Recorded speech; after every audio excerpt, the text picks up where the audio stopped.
दिनांक 20 मार्च 2026 पासून जिल्हाधिकारी कार्यालयासमोर मीनाक्षी जमधाडे राहणार जलाल धाबा तालुका औंढा नागनाथ जिल्हा हिंगोली ह्या कयाधू नदीचे पाणी वळवण्याच्या कामाविरोधात आमरण उपोषणाला बसल्या आहेत।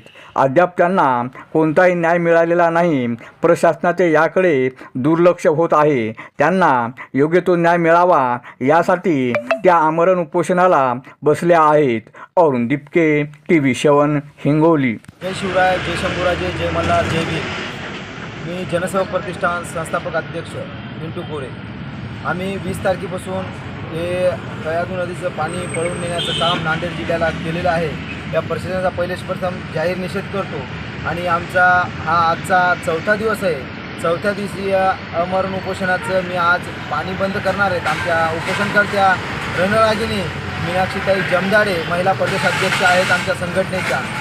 आत्तापर्यंत कुठलेच कारवाई कुठलेच काम बंद केलं नाही, त्यामुळे आम्ही आज निषेधार्थ आज आम्ही पाणी बंद करणार आहे।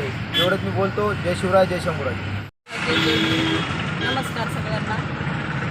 मी मीनाक्षी बालाजी जमधाडे।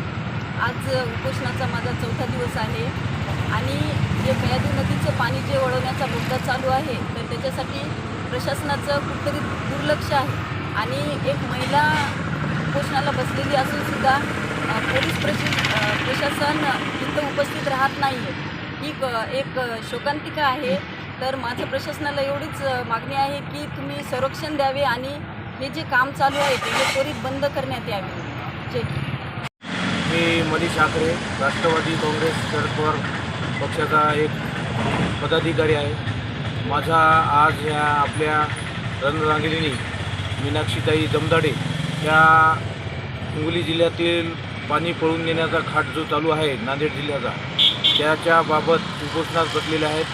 त्यानिमित्त मी माझ्या पक्षातर्फे त्यांना पाठिंबा देतो आणि ह्या जे उपोषण चालू आहे ते शासनाने याची दखल घेऊन त्वरित यांचं उपोषण सोडवण्याचा प्रयत्न करण्यात यावा आणि जो हिंगोली जिल्ह्याचं वाळवंट करण्याचा प्रयत्न चालू आहे तो थांबवून ते जो काम चालू आहे ते काम ताबडतोब थांबवण्यात यावे ही आमची मीनाक्षीताई याच्या माध्यमातून शासनास विनंती आहे। नसता याच्या हे ते एक सुरुवात झालेली आहे। इथून पुढं आंदोलन फार मोठ्या प्रमाणात होण्याची शक्यता नाकारता येत नाही। म्हणून मी शासनास विनंती करतो की याची पुरेपूर दखल घेऊन योग्य ते तात्काळ निर्णय घेण्यात यावा।